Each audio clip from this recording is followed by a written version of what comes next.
नगर बहुत निराला था। खेत की तरफ जाते लोग, ड्यूटी पर निकलते चौकीदार, तबेले से दूध के डिब्बे उठाते लड़के, चौराहे पर चाय की केतली की सीटी, कपड़े की नई दुकानों पर टंगे चमकीले कुर्ते, पान की गुमटी पर हंसी ठिठोली, स्कूल जाते बच्चों की भाग दौड़, धूमनगर में सब कुछ था।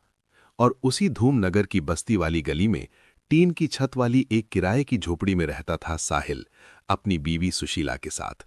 दोनों नए थे यहां, पर जरूरतें पुरानी थीं।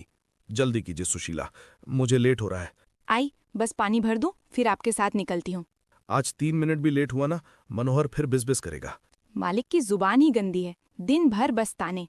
ताने से भी दिक्कत नहीं, पैसे काट देता है। कल भी तो आपके पैसे काटे थे। हाँ, बोला था 3 मिनट लेट तो 300 कट। 300? और आपकी महीने की तनख्वाह है कितनी? 5,000?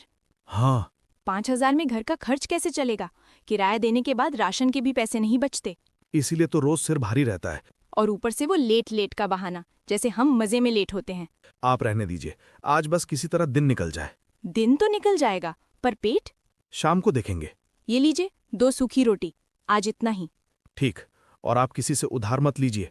मैं उधार नहीं मांगती, मैं काम मांग लूंगी। काम? हाँ, आज शाम को बात करेंगे। ठीक है, मैं चला। मनोहर की केटरिंग वाली दुकान में सुबह से देगचियां चढ़ी थीं।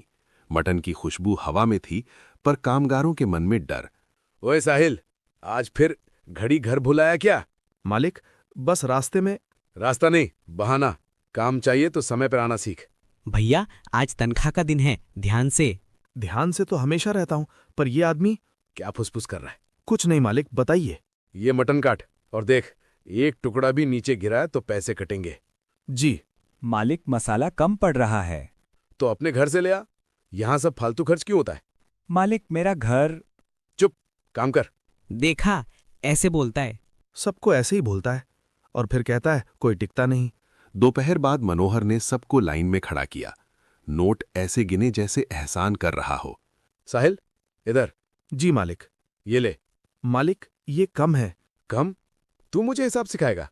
मेरी पूरी मजदूरी 5,000 की। आज 5 मिनट लेट, 5 दिन पहले 2 मिनट, कुल मिला के 40% काटा। मालिक, 5 मिनट के 40%? मेरे घर का किराया? किराया? तो समय पर आना था। मालिक, इंसान मशीन नहीं है। अरे वाह, अब ज्ञान देगा? ज्ञान नहीं, बस कह रहा हूं। बहुत बोलता है तू, कल से मत आना। मालिक, आप निकाल रहे हैं? हाँ, निकल। भैया, छोड़, मैं चला। आगे आपके चेहरे से समझ आ गया कुछ हुआ है।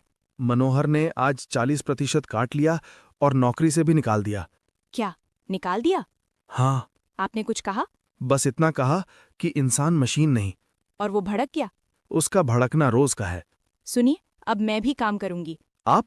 घर के काम के बाद मैं खाली रहती हूँ, कहीं बर्तन झाड़ू मिल जाएगा, वरना और क्या। मुझे अच्छा नहीं लगता कि आप।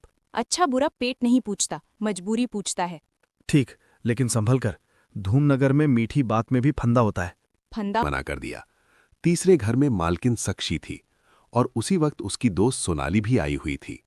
मालकिन काम चाहिए, बर्तन झाड़ू पोछा खाना। पहले कहाँ काम करती थी? अभी नहीं, हम नए आए हैं। नए लोग मतलब? ज्यादा सवाल नहीं। सवाल नहीं, बस मजदूरी समय पर। अरे, ये तो तेज निकली। काम कर लेगी? कर लूंगी मालकिन। पेमेंट 2 महीने बाद। 2 महीने बाद? हाँ, पहले भरोसा फिर पैसा। मालकिन, भरोसा तो मैं काम से बना दूंगी, बस आप पैसा रोकिए मत। देखो, हमें भी पता है कौन कैसी होती है। मालकिन, मैं अपने घर से रोटी भी नहीं चुराती। बड़ी बात है। ठीक, कल से आना। और सोनाली के घर भी जा सकती हो, अगर कर सको तो। मैं कर लूंगी। हफ्ते भर में साक्षी ने एक छोटी पार्टी रख ली, किटी पार्टी। उसकी 3 दोस्त आईं, रमा, कनिका, गीतू। सुशीला रसोई में काम कर रही थीं, पर उनकी बातें उसके कान में गिरती रहीं। साक्षी, पिज्जा तो कमाल है। हाँ, और ये जो ऑलिव्स हैं, मजा आ गया। अरे यहाँ सबको क्या पता पिज्जा क्या होता है। सुशीला, इधर आ। जी मालकिन। ये बताओ, पिज्जा क्या होता है? मालकिन, मैंने शायद ये समझ रही होगी, अचार है रोटी के साथ। सब हंस पड़ती हैं। हाँ, पिज्जा अचार। बोलो ना सुशीला, क्या होता है? मालकिन, मैं नहीं जानती।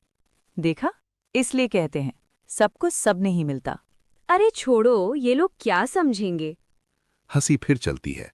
मालकिन, मैं काम कर दूं? हाँ हाँ जा, और ध्यान रहे चम्मच गिन कर रखना। सुशीला चुप रही, क्योंकि चुप रहना उसकी मजबूरी थी और उसकी उम्मीद 2 महीने बाद की मजदूरी। सोनाली बाहर से मीठी थी, पर उसकी मीठी बात में भी चोट रहती। सुशीला, आज झाड़ू ठीक से नहीं हुआ। मालकिन मैंने पूरी मत बोलो, बस ठीक करो। जी। और सुनो, हमारे यहाँ मटन सिर्फ खास दिन बनता है। तुम रसोई में ज्यादा घूमोगी नहीं। जी मालकिन। तुम लोग नजर बहुत चलाते हो। मालकिन मेरी नज़र काम पर है। 2 महीने पूरे। सुशीला के मन में बस एक ही बात थी, अब पैसा मिलेगा तो किराया भरेंगे, राशन आएगा और साहिल को भी थोड़ा सहारा मिलेगा। मालकिन आज 2 महीने पूरे, मेरी मजदूरी। मजदूरी? पहले ये बताओ तुम शुरू से कैसी हो? जी। पहले दिन से देख रही हूँ, तुम रसोई में रोटी बचती है तो घूरती हो, मालकिन मैं और तुम रोटी चुराती भी रही हो। नहीं मालकिन, मैंने आपकी रसोई से एक रोटी भी नहीं। अरे मसाले भी उठाती होगी, गरीब लोग। मालकिन मैं कभी नहीं। अगर आपको शक है तो आप मेरे घर चलिए, देख लीजिए। अपने घर? तुमने इसे अपना घर ही तो समझ लिया, इसीलिए चोरी। सबूत कहाँ है मालकिन? सबूत? तुम्हारा चेहरा ही सबूत है। निकलो। मालकिन मैंने 12 घंटे। रोना बंद, यहाँ कोई पैसा नहीं मिलेगा। मालकिन मेरा पेमेंट। पेमेंट और चांदी के चम्मच मालकिन मैंने नहीं लिए। गायब है, और घर में नई तुम ही हो। मालकिन मैं तो बहुत अभिनय मत करो। तुम्हारी मजदूरी तो वैसे भी भरोसे पर थी। भरोसा गया, पैसा गया। मालकिन मैंने आपके घर को अपने घर जैसा समझा। अपने घर जैसा? मतलब चोरी करने के लिए खुला? नहीं मालकिन, मैं कभी। जाओ और वापस मत दिखना। सुशीला घर लौटी। अंदर साहिल बैठा था, खाली जेब, खाली नजर। मैंने 2 महीने हर दिन 12 घंटे सिर्फ 3000 के लिए, और आज? क्या हुआ? बोली मैंने चोरी की, रोटी, मसाले, चम्मच सब। और आपने? मैं रोई, बोली सबूत दिखाइए, पर उन्होंने दरवाजा बंद कर दिया। मुझे लगा था कम से कम मेहनत का पैसा तो मिलेगा। धूमनगर में कुछ लोग मेहनत का पैसा नहीं, मेहनत का हौसला खाते हैं।